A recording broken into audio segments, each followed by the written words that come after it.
And welcome in to the Gaming Discourse. I'm Tyler Frater alongside Richard Day the Cruz. Hello. And Chief Engineer Lieutenant Commander Connor Frater, who's not here today.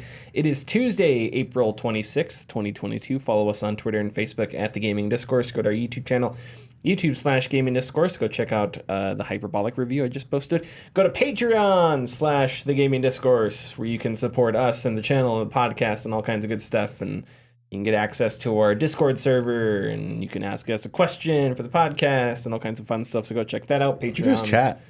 Or just say hi. Sure. Patreon/the Gaming Discourse. Yeah, we couldn't record on Monday, so we're recording on Tuesday. Sorry about that. It's okay. I forgive you. Thank you. But we do have a lot of news. Yes. We have a lot of games. Tiny bit. Tiny bit? Yeah. Okay. What games? Oh, I'm asking. you got Your nothing? turn. Okay, all right. I played a little more Godfall. I was playing a little more today. I was trying to get through the tutorial, and I did. And I was playing it, and granted, it's only been about an hour or so with the game that I've had, but so far, I think Godfall may be a game that is a victim of a launch console hype. Interesting. And I mean that because until I get through most of the game, I know this is a terrible thing to start talking about because I don't know anything yet. But so far, there's nothing really offensive about the game. And I know that when reviews came out, they were like kind of like middling, like 6 and 7s and whatnot. Sure. And nobody talks about it anymore. I'm playing it, and the aesthetic is really cool. This like really high fantasy type of gameplay with these really, really awesome sets of armor. The camera angles and cutscenes seem to be really cool. Granted, the story is, I'm uninterested right now, but it's very typical like, hey, your brother is evil and he has something that can control everything, so you got to stop him. It's like, I'm going to stop my brother, and it's just, very by the books. But the gameplay is really good, too. Very simple hack and slash with some parrying and blocking and, of course, systems that are of use when you need to gain health or maybe provide more damage to enemies. But so far, I like it. But I don't think it's as bad as I think the media or the internet made it seem to be. Okay. That makes sense. Sure. So far. But once again, I got to play it some more. So I wish we had we have a sounder for the media that is really funny, but we don't have it loaded up, so we'll have to save that for another day. Damn it. I'm sorry. That's okay. But I'm glad you're enjoying Godfall. Thanks. We only have 15 buttons, so I mean, there's only so much. Well, technically, what, 14? Because there's one. I don't know. Anyways. Someone decided not to go with the Stream Deck that's like, 50 by 50. That's a little much, I think. Beyond that, I played a little bit of Lego Star Wars. Hey. Yeah. Lego Star Wars is really neat. It's a Lego game, but there's small, subtle differences that kind of do a lot. So now the game is in a third-person perspective. Okay. So the camera is now behind the character, like Resident Evil's. Yeah. Okay. So it's a little bit further. It's not as close, but it's a little further.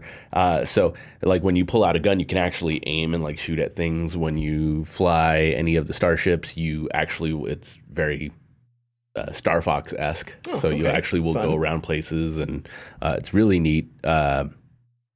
Lego Star Wars solved my darkness issue with TV. So yes, the Horizon issue I talked to you about, and I had a feeling. I was like, it has to be something else.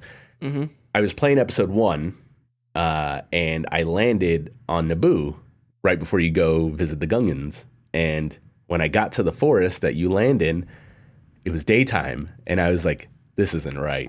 This is not right whatsoever. So I went to my options, and my options on my TV have it set to game. Like it's just like the game. Okay, so I moved it to calibrated dark. It is a literal night and day difference. Like I could see everything was textured. I was like, oh my God. So I wonder what I've been missing. So I finally set it to that. But I played a little more of it. I love the way that the Lego games, the writers over at TT Games, are able to poke fun at the series in certain ways, but also keep it fresh and use their references wisely. I got through episode 1 fairly quickly. I'd probably say in about 30 to 40 minutes. And once you do free play, you have certain areas that are free roam, like open world-ish. Like when you go to Mos Eisley, when you go meet Anakin for the first time, before you meet him, you have to go through the entire city to like try to like to get to where not the Bulba's the driver, Watto, where Watto is. Yeah, but you can talk to people while you're on the way, but you can go back there at free play and just kind of like roam around and do what you want. That's fun. So there is, when you go to your map, you will have all of the areas that have a free roam version of them. So you have to like work at unlocking them, and then you can, if you want to just not do it and go to like episode 2, then you can do that and then come back later, all the while gathering all your little bricks and your unlockables and stuff. The fighting system is a lot more like an actual hack and slash game. So you do have combos. If I were to press like XXY or something like that, you can hold L to like aim and then throw your lightsaber and do other, you have lots more tools at your disposal than a normal Lego game. Oh, okay. And so that makes it a little more interesting. By and large, it's still a Lego game though, which isn't bad. It's just, it's one of those games where you'll get the idea. Like after a while, it's like, okay. Fun. You might get bored of it. The third thing I want to talk about. Oh boy. Yeah. Uh-oh. This isn't playing a game, but I did come across, and this is going to ruffle your feathers. Uh-oh. I did come across a video. Is it Boston Red Sox? No, it's Metal Gear. I did come across a video that did a side-by-side comparison between Snake Eater and the Pachinko version. Yeah. You two probably recommended it to us after our phones heard us talk about it. It did. It was on my recommended, and I was like, oh wow, I didn't like. I don't know why. I do know why. It's because I don't care. But when you hear, oh yeah, they're remaking Metal Gear, and Pachinko Gamer, they did all these other friendship, whatever. I don't pay attention to when they got released. So this has been out for a while, but somebody actually got a good enough, because you can't just take the video from I'm not sure how you would record the. So someone was able to take a very good video capture of it and re-upload it and clean it up and stuff. So it looked as if you were watching the actual video file like together. And it basically chronicled the large majority of the game from start to finish. But yeah, they showed it side by side, and I'm very, very upset. No, yeah, it sucks. It sucks. I'm upset, and I'm also not. As I was watching it, my wife was watching it next to me, and she mentioned a couple times, she's like, I like the original better. And as I was watching it, I understood what she was saying, because the Pachinko version is absolutely gorgeous. Like it's stunning, and it is, I guess it's what I thought I was looking at when I was playing Snake Eater when I was a kid. However, I noticed that when I was watching the Pachinko version, you can tell that it was just layered over the original, because even though it was very gorgeous, the mouth movements were that like kind of puppet PS2 movement. It wasn't very, they didn't go that far into the remake for it. And they changed some of the characters' designs, not drastically, but like Eva in Snake Eater, she has that very, at least to my personal opinion, she has that more sharp, sultry 70s model look. Sure. Whereas the remake of Snake Eater, they kind of rounded her face a little more, and she kind of has a more anime-esque look. Oh, okay. Which, isn't bad either, but if I'm looking at them side by side, I do have a preference. I think that Volgan looks way better in the remake. Really? Volgan looks freaking awesome in the remake. I love it. Ocelot does look better in the remake. And I do think that Boss, in some ways, looks better in the remake as well. Oh, okay. My friend who I showed it to and my wife both thought that the Snake Eater version looks better. And I do, it's the original version. It's always going to be the best, like, honestly. But I think the way I tried to explain it to my friend is the remake version, the pachinko slot version, they kind of made Boss a bit more of a I forgot her name. Oh my God, from Terminator 2. Sarah Connor. Yeah. Very Sarah Connor-esque. And you can tell she's older. Like you can tell she is a mature woman, and she has seen stuff. She is very like, you know, built, and she has those like creases and whatnot, but she is still very, very pretty. Whereas the Snake Eater version, Boss does have an attractiveness, but she is very like a little bit sunken at the cheeks. She has seen war. She has, you know, sure. So there are those differences. Regardless of like, I think you should still watch it. I don't think you will. I know you won't, but because it'll just make you mad. But it is very neat to see those differences. But yeah, I did that, and I just had to talk about it. It's weird when I think about Metal Gear. It's weird to think about how big. There were a few years of my life where Metal Gear Solid was like the only thing, because I had played Metal Gear Solid when I was a kid, but I never owned it. So I never got through the game or anything. It was always like at a friend's house or something like that. So I never played it through. And then around 2012, whenever the very, very, very, very first images of Metal Gear Solid 5 popped up, I was like, you know what? Maybe I should give Metal Gear Solid a try. And then I got a PS3, and I got the HD collection. So I played through 1, 2, 3, played through 4. I even played through... Peace Walker? Even played through Peace Walker because it released on the PS3 with the HD collection. Even a little bit of the virtual reality stuff. Yeah, the VR, yeah, I love that stuff. So it's crazy because it's like, you know, and then after going through all those games, then I played through 5, right? And Ground Zeroes, which is whatever, 4.5, however you want to call it. Yeah. So it's just weird thinking about like a big chunk of my gaming life was spent just completely absorbed by Metal Gear, and then that just ended. Like how much is just in the past, you know, and how much fun I had with Metal Gear Solid 3. But it's just like never played it again, even though it's probably 5 probably has the best gameplay. I don't, you know, and I really don't know which one tells the best story. I'd have to play them all over again, but it's 3. I'm kidding. 3 was very good. 3 was very, very, very good. I think 3 is this weird half point to where it's like 3 doesn't play it too serious, and it doesn't play it it does play it really silly, but it's all in the sense that it is essentially a, you know, play on the Bond franchise, Bond, you know, and so that kind of makes everything okay. Whereas like 4 is. I still very much love 4, but the amount of reaching that is done to bring everything together, which ultimately it does make sense, but it's like, well, why did you have to do that? There was a shortcut here, but you went like, you know, and then, you know, 2 is really good. I think not to cut you off. Sure. Metal Gear Solid is directed by John Carpenter. Metal Gear Solid 2 is David Lynch.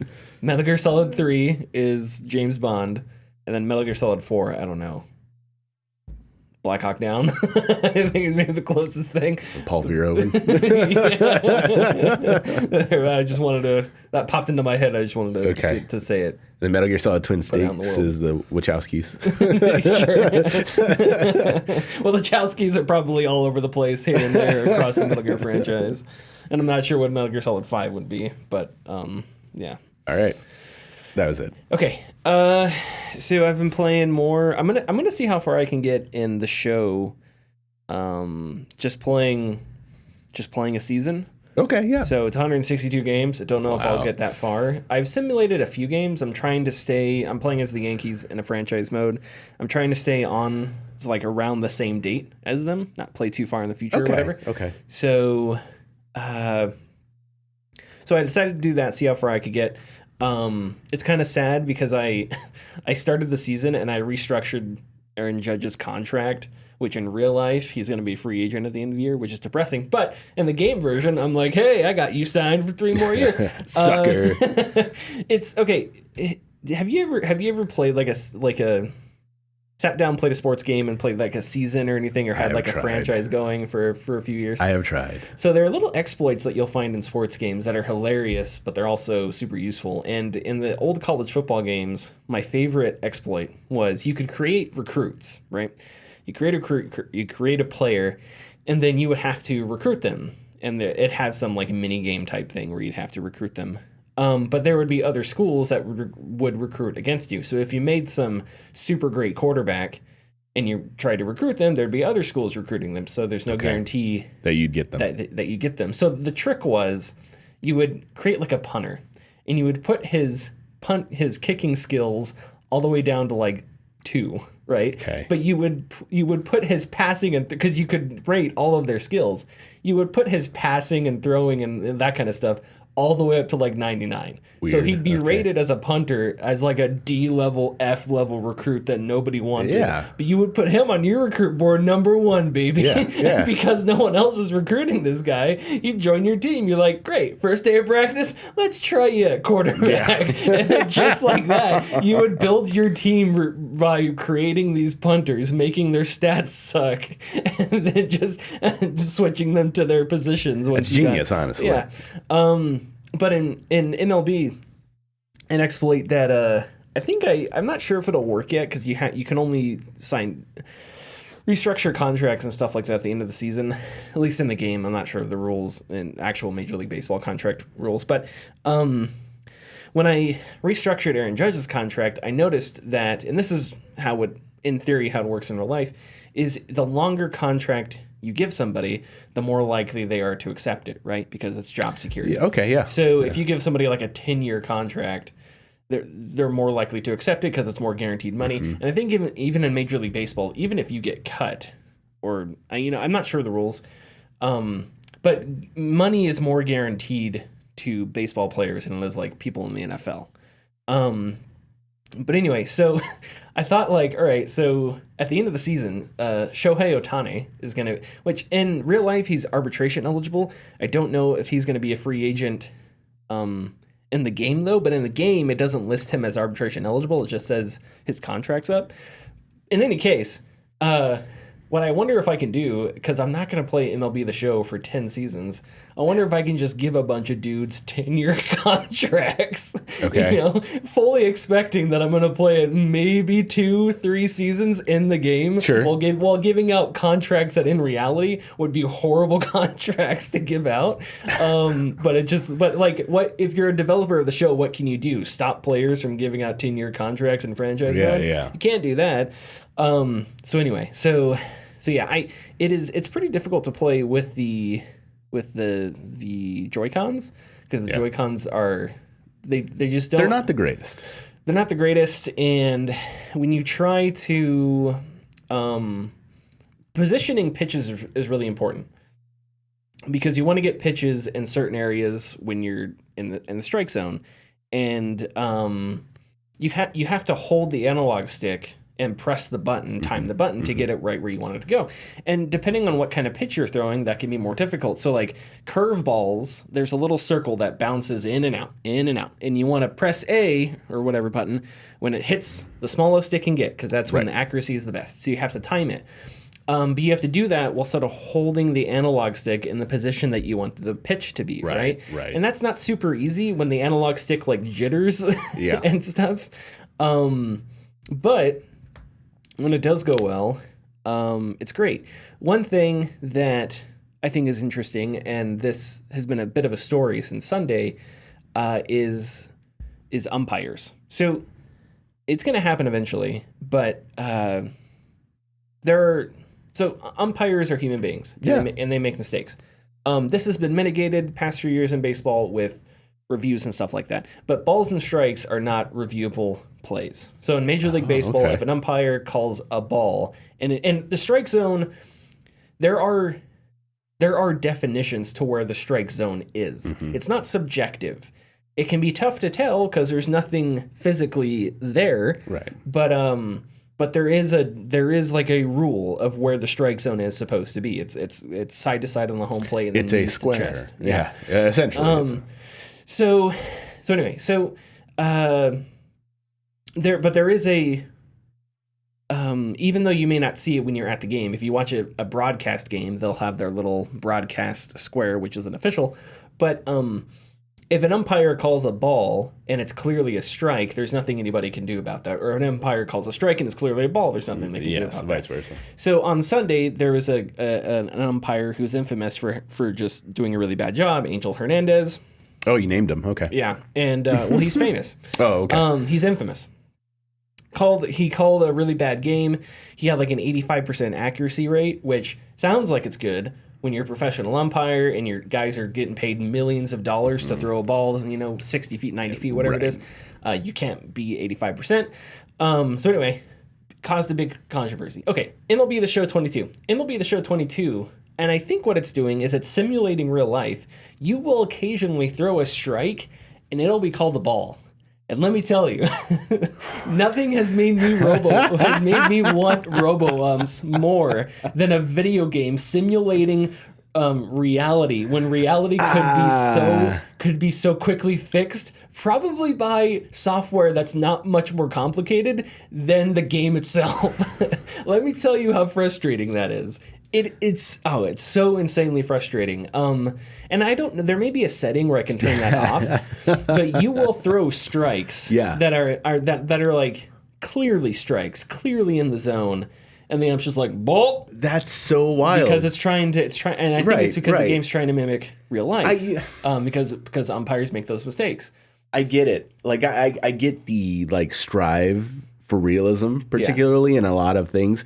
I feel at the end of the day, it's still a video game. Sure. There are things that you cannot. And there may be a setting for it. I haven't looked it up. I assume that there is a setting somewhere. And if there is, I'm going to set that shit real quick. I'm going to set that setting. You better believe I'm going to fly there in the options menu. But yeah, it's one of those things where, if you asked me 2 months ago, are you in favor of robo-umps? I'd be like, yeah, it's something we should probably look into. And now I'm just like, fuck it. Do it now. I don't care. Do it live. Home umpires all lose their jobs. Go to robo-umps. I don't care. I'm tired of it.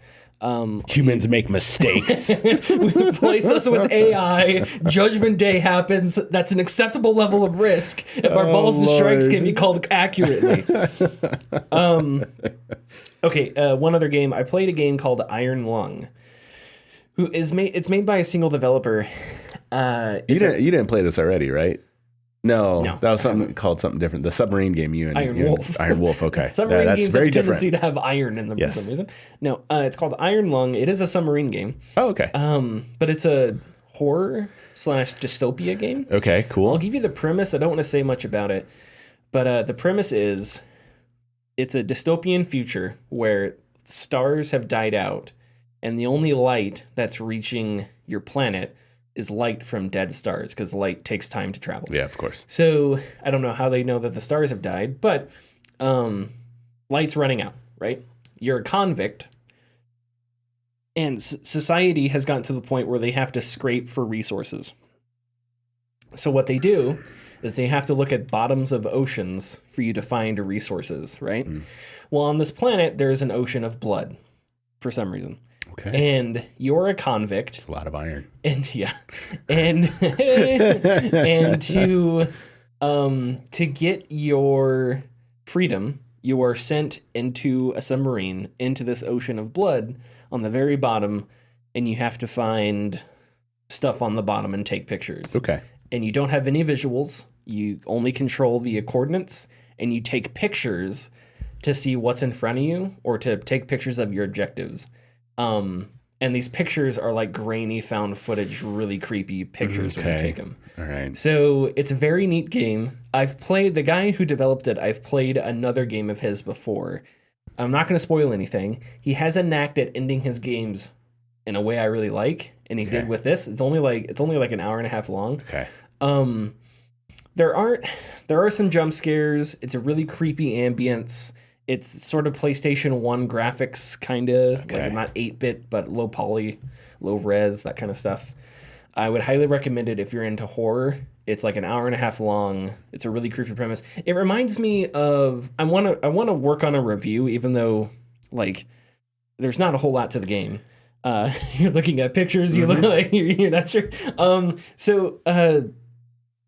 It reminds me of like a really creepy short story. There are a couple, like, I don't know if you've ever read something by like a really creepy short story by Isaac Asimov or not Isaac Asimov. Who's the guy that wrote the Arthur C. Clarke? I think Arthur C. Clarke. He wrote the short story that influenced 2001: A Space Odyssey. Okay. I think. But anyway, like old creepy science fiction short stories. It really reminds me of that because the premise is this really dystopian, really creepy premise, and the entire game is really creepy. And it's not that long, and I would recommend checking it out, especially if you're into horror. And I think I am going to work on a review of it, though the review is going to be like a minute and a half long. So it's not a very long game, but it is a good game, and I think it's going to go down as one of my hidden gems this year. You look intrigued. The concept is incredibly interesting. Yes, it is. Of course, I'm not a fan of deep sea, quote unquote deep sea. Yeah. And of course, the PS1 aesthetic doesn't do it any favors. It does it a lot of favors, just not the way you yes, want. it does a lot of favors for the atmosphere, for sure. Sure. Not to my psyche. I'm sorry. I apologize. That's for fine. Richard's psyche. It also sucks because it does look like a very cool game, overwhelmingly positive, and it's like $5-6. Mm-hmm. Yeah, not doing it. Okay, you ready for the ad? Yeah. We want to give a massive shout out to the sponsors of this episode. They have been silently supporting us since the very beginning, and we felt it was time to give them some love. The like and share buttons have been at our side since episode 1 of the podcast. They can be found just beneath this episode. Please give them a click, it helps us greatly. If you're feeling lucky, click the bell icon to enter for a notification anytime we post new content. You may be surprised by what you get. A new report says that a private equity might buy Ubisoft. Whoa. Yeah. As first reported by Bloomberg, Ubisoft is fielding preliminary takeover interests from buyout funds. Named in the report are Blackstone and KKR & Co., the two biggest private equity firms in the world. People would argue otherwise, but private equity is an area known for short-sighted decision-making. I read that anyways. Sorry. That's fine. That's a good editorial on your part. I throw you under the bus all the time. That's okay. Sorry. It's my fault for not reading it first and then being like, hey, what's it? So just give me the story. I'll read it. I'll read anything on the prompter. Ubisoft hasn't entered into any serious talks with anyone, and this may not even result in a buyout anyways. I have a hard time thinking that this is a good thing because there is no way that these private equity firms see Ubisoft and they say, what can we do creatively with the Assassin's Creed franchise? Sure. And I don't even know if they, Ubisoft isn't doing that in the first place. That's true. But you could smack a label on anything, and it's not about the video games. It's about an asset that you can trade or pump and dump or blah, blah, blah. Whatever financial buzzwords you want to put up there. Like, it's not about... the financial maneuvering here is not about Ubisoft as and its assets, and what kind of video games you can make, and that's disappointing because Ubisoft has a really, really good portfolio. Yeah, and I don't understand. Well, I guess I do understand because they're not in it to have a sustainable business. They're in it to make, Candy Crush money. But I guess right now they're not making enough money to justify staying there. You think about Assassin's Creed, which is a big brand. Far Cry, another big brand. They have Tom Clancy. Yeah. So you have Rainbow Six, Ghost Recon, Splinter Cell, all big brands that they've done really not much with. Yeah. I mean, Rainbow Six Siege has been successful. Ghost Recon has been disappointing, and Splinter Cell has been non-existent. So overall, it's massively underwhelming what they've done with Tom Clancy. They're working on other stuff. Doesn't Ubisoft have like a Star Wars game in the works? They have a Star Wars game in the works. They have an Avatar game in the works. They have their partnership with Nintendo with the Mario and Rabbids game. And then they Beyond have Good and Evil 2, which right, yeah. I think last time I saw was still in pre-production. We'll never see it. And then Division 2. I mean, regardless of what you think, that is a hit and it is somewhat successful. So and that's another Tom Clancy brand. Watch Dogs as well, and then.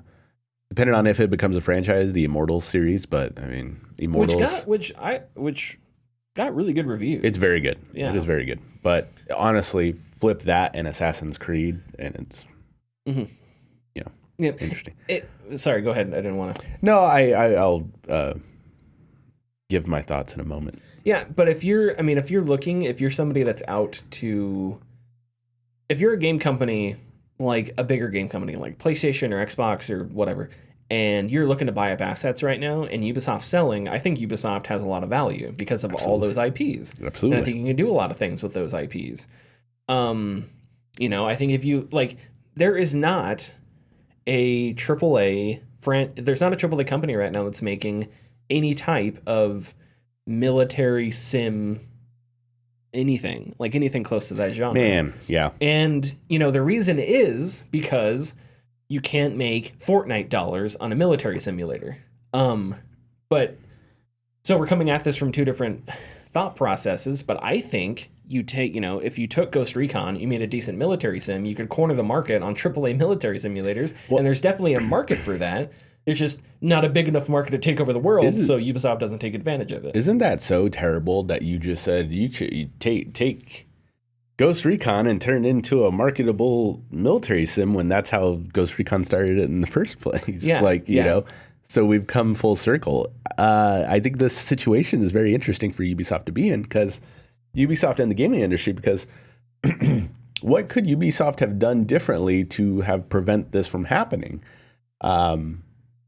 If they are bought by private equity of some sort, what you brought up is an end game in that whoever runs it next will not run it the same. They may make a lot of missteps with the franchises that they have and could cause disruption in basically the trajectory of what they're trying to do. Could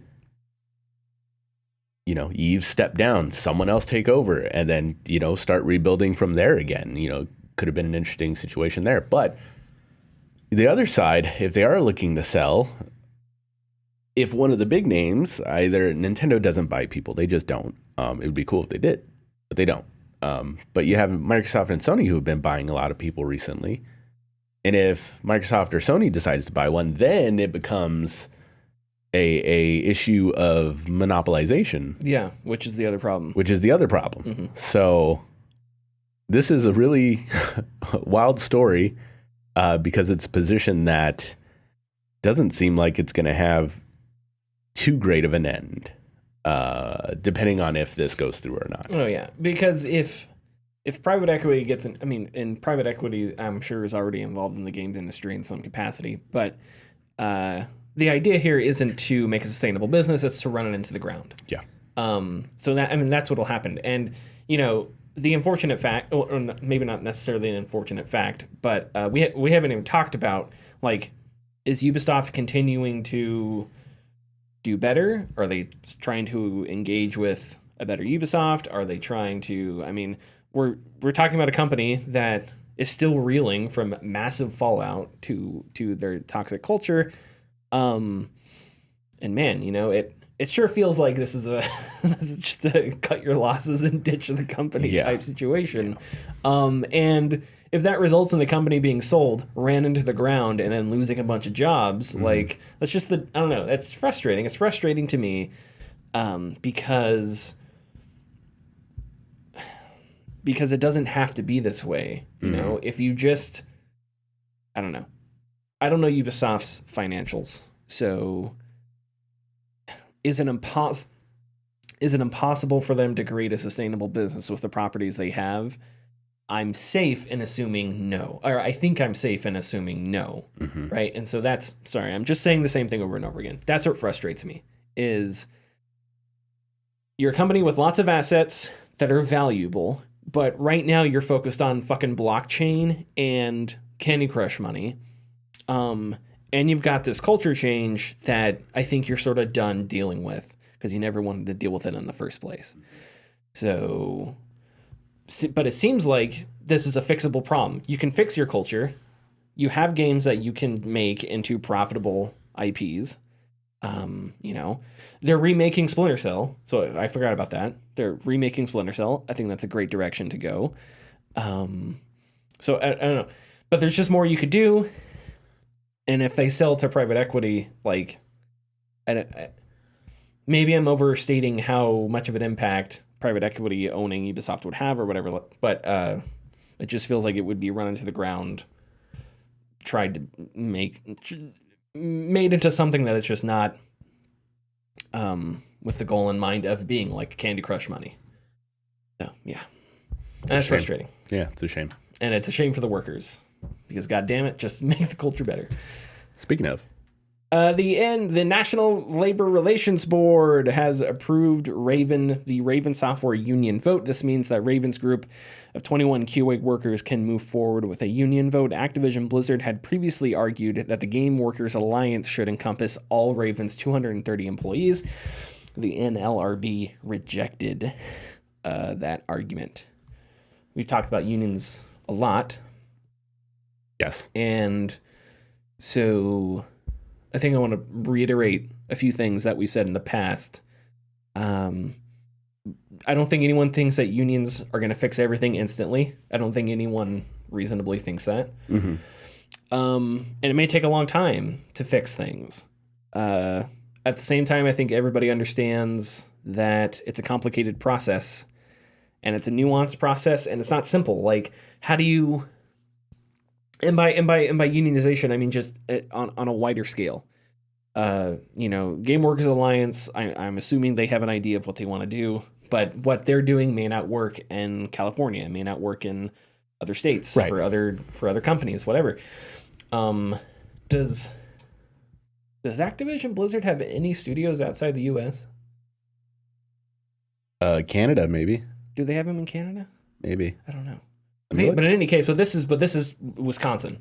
This is Raven Software is located in Wisconsin. It's Wisconsin. Got it. So I don't think Raven Software has like satellite studios or something in other countries. But anyway, just back to my original point. It's complicated.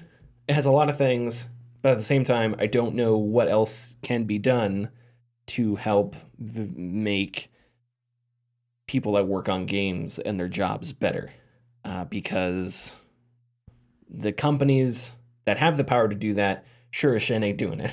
Yeah. What else are you going to do?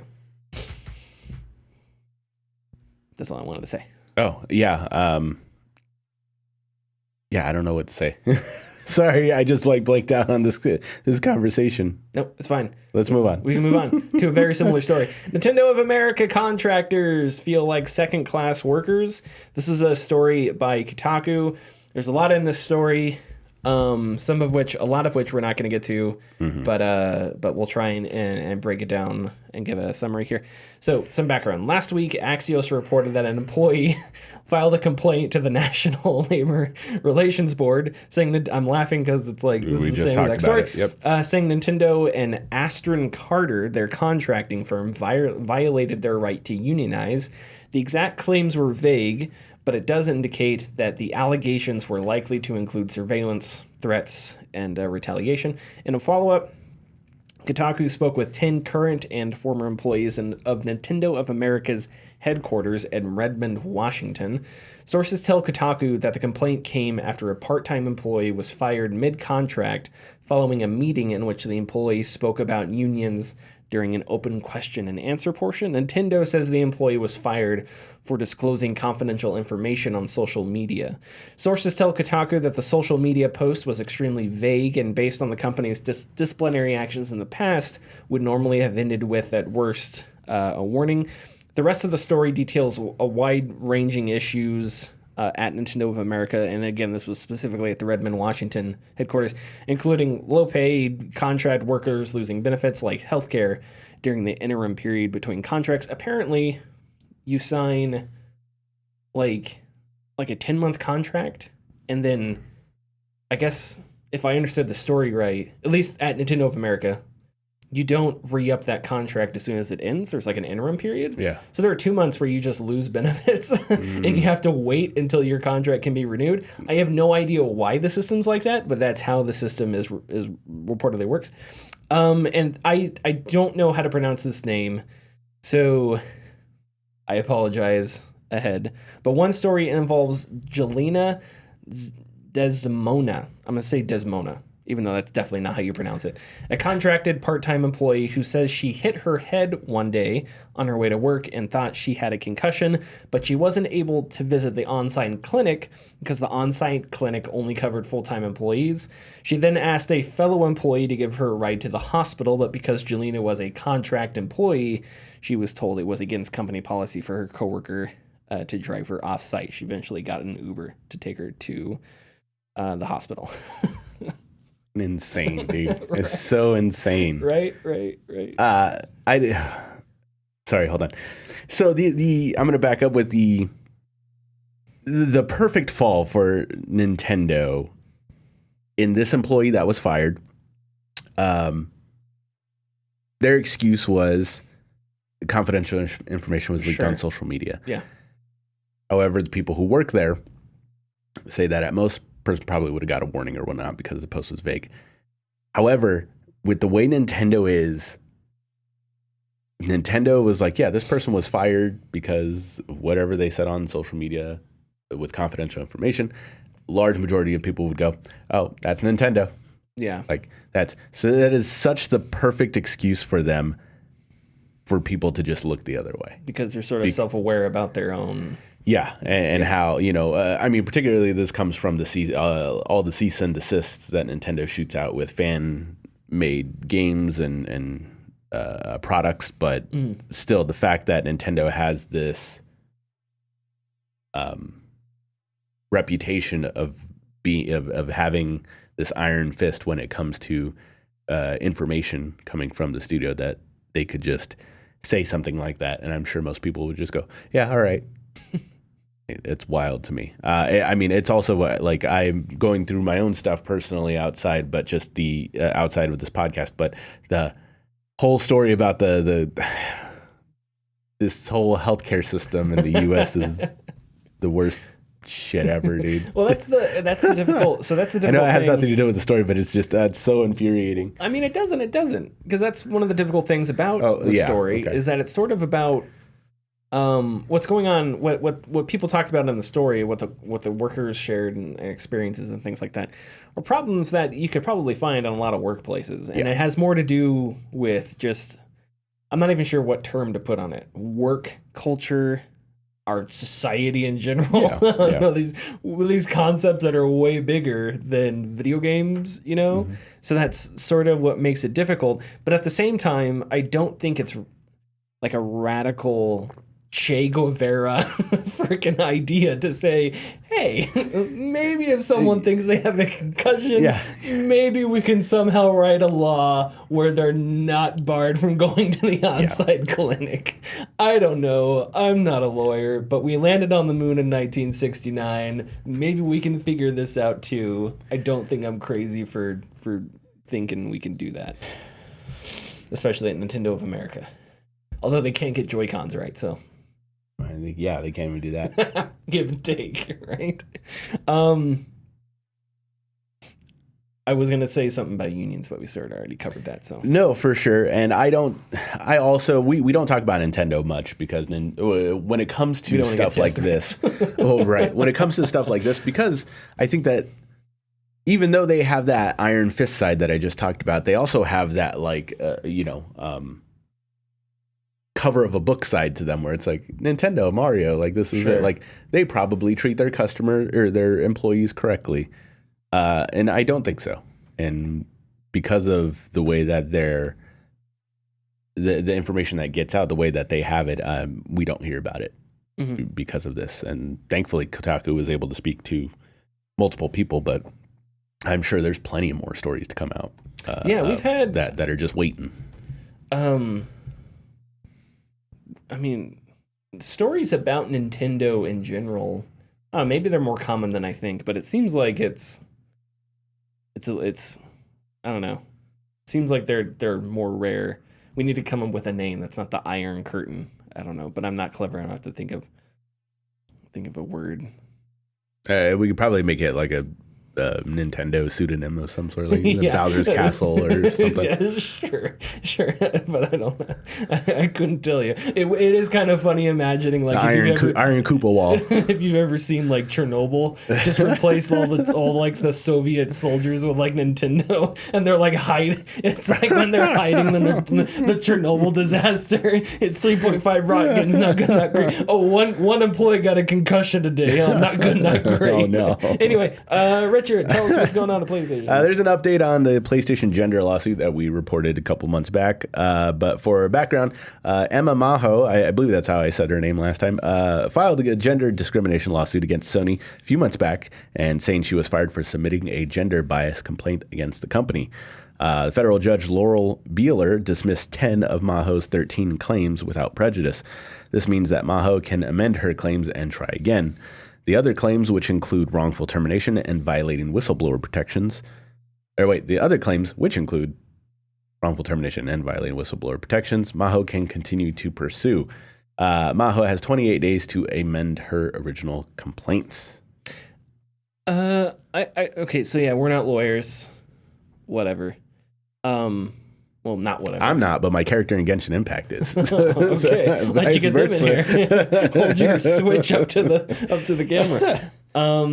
Okay, I wonder if this is something similar to like I don't know, like how do you prove something, or maybe not prove, make a legal case, I guess, for something being systemic as opposed to like individualistic. I wonder if that's sort of what this comes down to. Because I can understand then the example that came to my mind was something like Colin Kaepernick with the NFL. And I don't remember exactly how it went down, but the idea was that the NFL was blackballing Colin Kaepernick, right? Keeping him out of the league. But legally speaking, it's incredibly difficult to prove that because then you have to get like evidence that everybody's working together not to let that happen. Right. But it was pretty clear that the NFL did not want to touch Colin Kaepernick. Yeah. Altogether. So even though legally speaking it wasn't true, it was definitely true practically speaking. Yeah. But you can't prosecute that, I guess. So I wonder if that's sort of in play here. And the things that the other women that added their claims to the story and stuff like that said are not things that are surprising. And again, just like with the Nintendo story, it's like a story that it's bigger than video games. It's about society and about things that are way above like what we usually talk about.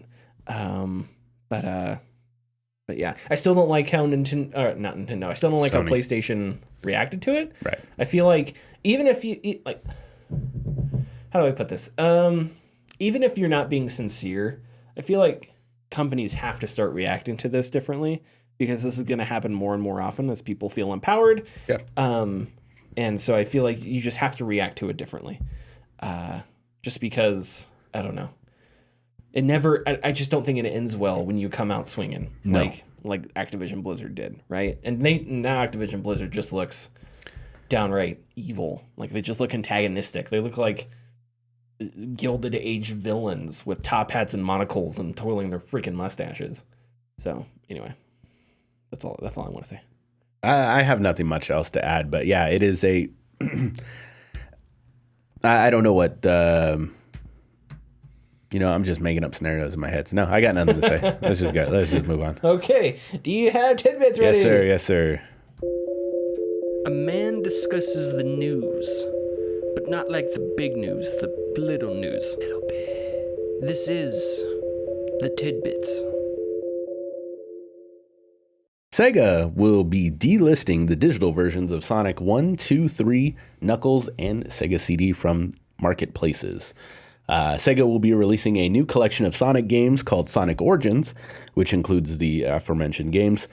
So we don't need the old ones, right? Who cares? Anyways, wrong. Although these new versions of the games are made for newer consoles in mind, they may have specific differences from the original games. We don't know what they're going to do to change. The biggest of which would be Sonic 3. Of course, famously, Sonic 3 has a very unique soundtrack. It's pretty much firmly believed that Michael Jackson had a role in creating a portion of the soundtrack for the game.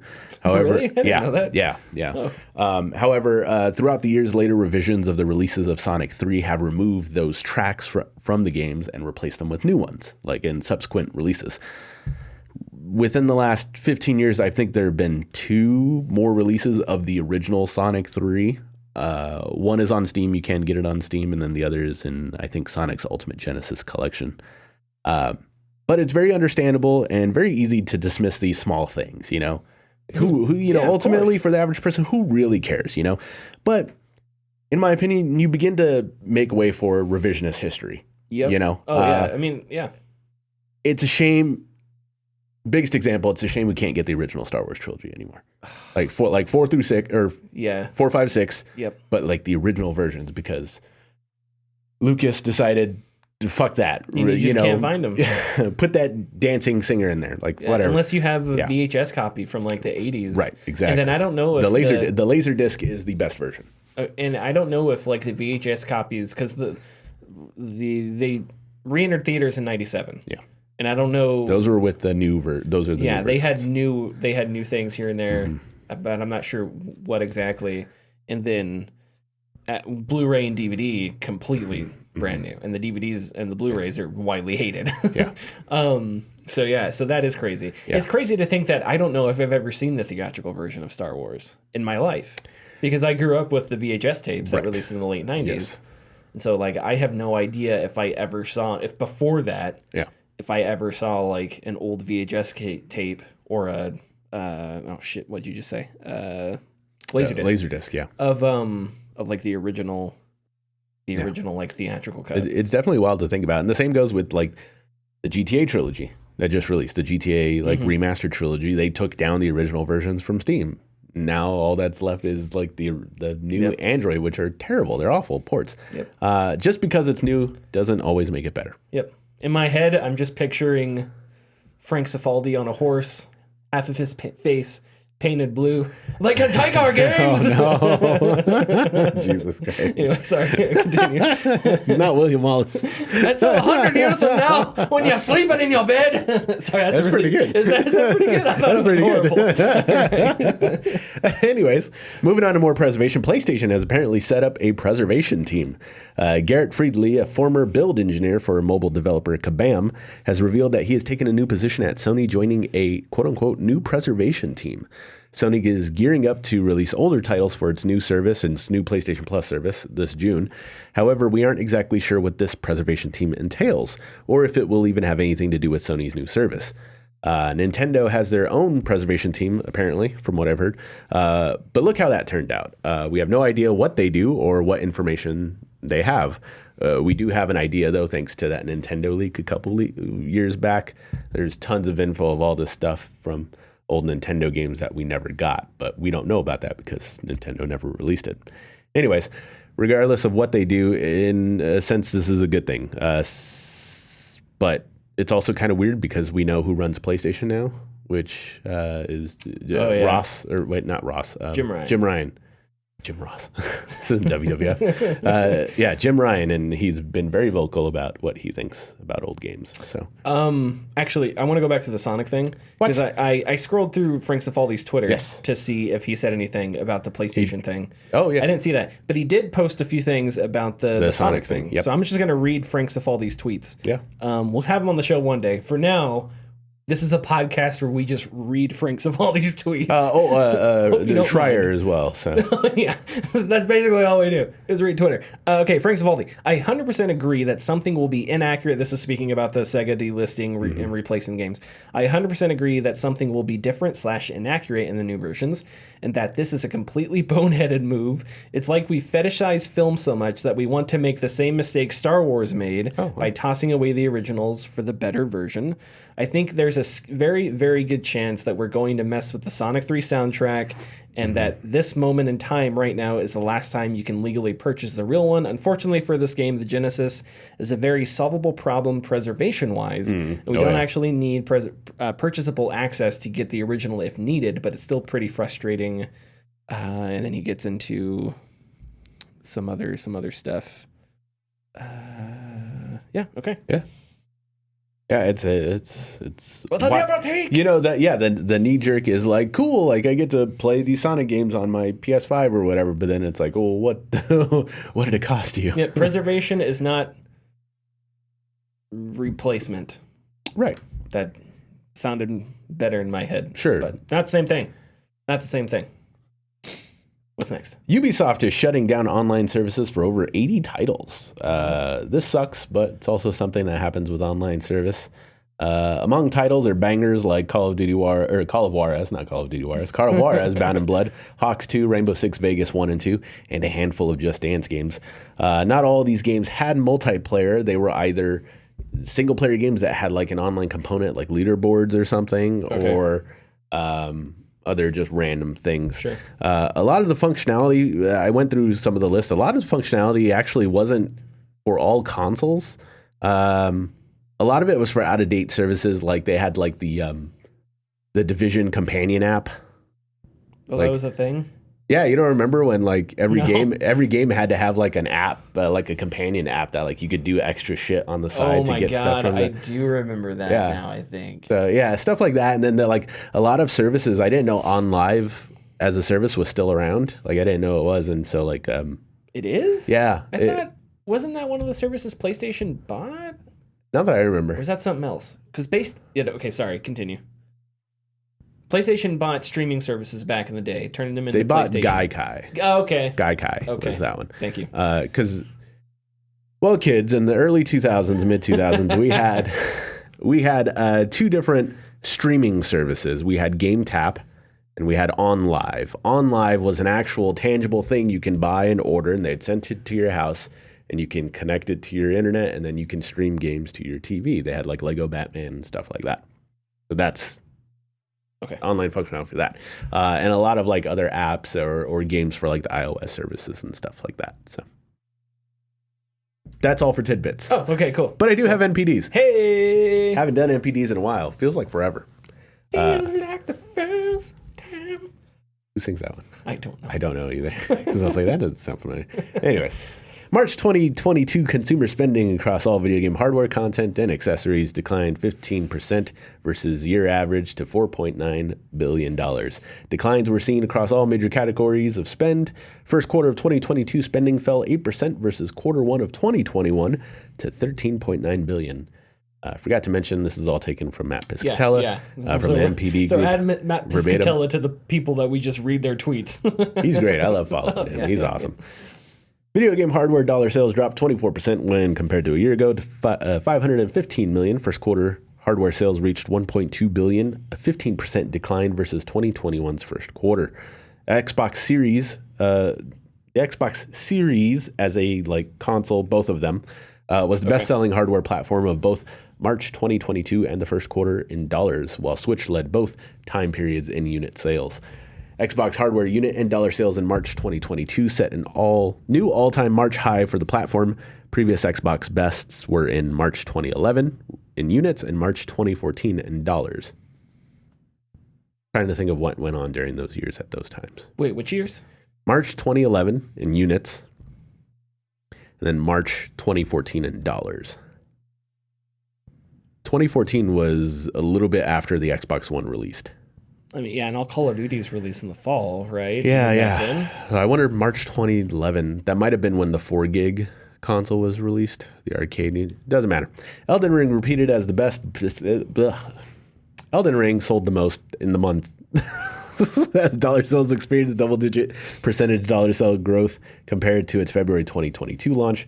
Elden Ring ranked first in dollar sales among tracked titles across PlayStation, Xbox, and PC. Elden Ring remains the best-selling game of 2022, now ranks second over the 12-month period ending in March 2022, with dollar sales trailing only those of Call of Duty Vanguard. Gran Turismo 7 debuted as the second best-selling game of March 2022, although ranking second on the PlayStation platforms. Gran Turismo set an all-time launch month dollar sales record for Gran Turismo franchise launch. Awesome. New releases accounted for half of the top 16 best-selling titles of March 2022. And March 22 spending on video game accessories fell 23% when compared to a year ago to $227 million. First quarter video game accessory spending declined 16% to $592 million. Once again, the Xbox Elite Series 2 wireless controller is the best-selling accessory of March. It remains the best-selling accessory year to date, which is strange. It's not strange because it's a good controller. It's a great controller. What's strange is that the Joy-Cons aren't number one with how much they break. Sorry, I had to add that jab in there. Yeah. Got him. That's it. That's it for the MPDs. It was a short one. Man, I would have really liked to know. I want to know how PlayStation's expansion, how they're feeling about that. I want to because you got your games on PC. Yeah. You got. Let me tell you what. Watching the PlayStation logo on the Switch is still one of the weirdest things. Yeah. It's just like. It's like the first time I played Halo 3 on the PC. It's just like, what? Or Halo Reach on the PC. Yeah. It's just like, this should not exist. And yet it does. But I want to know, I would love to know how well it's doing and if PlayStation likes what they see and if that changes. For sales on PC? For sales, and if that changes their strategy or how they're going to handle this new PlayStation Plus that comes out in June, just because they're really they're really protective of that. They're really protective of the first party IPs and all that. Yeah. But if they're getting great results and well, hold on. The show is a first party IP, right? Yeah. Yeah. It's just not an exclusive. Well, right, yeah. It's a first-party IP, but the MLB was like, "Hey, we want more money, so you better." Yeah, so that may be a bad example because that may have to do with more pressure from external sources than experimentation or something because of other successes on platforms like the PC. Yeah. But anyway, okay. That's all I was gonna say was I wonder if with how much I'm liking the show on the Switch, which. The biggest problems with the show on the Switch are the Switch itself. Yeah. Or not the show. It makes you just wonder if that's further encouraging them to, expand in that direction. I hope so, because every single release that they've done, which has been 3 now. No. Days Gone, 4. Horizon Zero Dawn, God of War. Technically Death Stranding. Oh yeah. Yeah. But they're not publishing that one. That's the thing. That's why I said technically. Yeah. Okay. And then soon to be the Uncharted collection, or Uncharted 4 and the other one. You brought up how Sony is protective of their IP, and I do think they're protective, but I think they're protective in a reasonable sense. God of War, what was it? 2018. Sure. Was it 2018 or 19? 18. It was 18. 2018. Yes, it was 18. Yeah. God of War came out in 2018. 3 years later, or did it come out this year? When did it come out? Wait. On PC. On PC. It either came out. No, it came out this year. Yeah, January. So yeah, 5 years. 4 years later, they finally decided we'll release it on PC. Sure. Like the Steam for how long they can sell it consistently on PlayStation dwindled. Mm-hmm. So they find a new audience somewhere else. I think that's a genius move because you're gaining obviously new audience, but you're making your money as well. Someone like Nintendo, this is a roundabout jab at Nintendo, can learn from that. Like, yeah, sure, they consistently keep selling these games, but if they're able to at least take advantage, particularly, I don't think PC. I think cell phone, like cell phone games. Yeah, and they do have some stuff, but. They do have some stuff, but they've shut down a lot of things as well. They have their Mario Kart, they have Fire Emblem, still makes a lot of money. Yeah. But like they released, there's a game Puzzles and Dragons. They released a Puzzles and Dragons game on 3DS, but Puzzles and Dragons is a cell phone game. And the thing is, it works as a cell phone game because you can continuously keep going. Whereas if you make a cartridge game out of it, you can't keep going. It has to end at some point. Like there's no live service to that for the most part. So it didn't work there. But it could have worked on the phones, so they could have like maybe did more collaborations, let more people use your IP as like partnerships and stuff like that. I don't know what I'm trying to say. I know what I'm trying. I'm trying to applaud Sony for understanding when their IP can make more. When there's another market, yes, and when to take advantage of that market. There you go. Makes sense to me. Yep. Yeah. And this is something that Connor brought up. you know, if someone owns a PlayStation for 5 years, chances are they've already played God of War, you know? Yeah. How many people are buying a PlayStation 5 and have never played God of War? Yeah. Like, I think that number is smaller than the number of people that have a gaming PC and have never played God of War. I don't think that's unreasonable, right? Right. Because if you buy a PlayStation 5, you probably have had a console before. If you've had a console before, you've probably had a PlayStation 4. And if you've had a PlayStation 4, you've probably played God of War. If you have a gaming PC, that doesn't necessarily mean you had a console. Right. And that definitely means that you've never played God of War until they released on Steam. Yes. So, correct. yeah, you're right. You did it. Yay! Follow us on Twitter and Facebook at The Gaming Discourse. Go to our YouTube channel, YouTube/Gaming Discourse, Patreon/The Gaming Discourse. And we will see you next week. Bye-bye.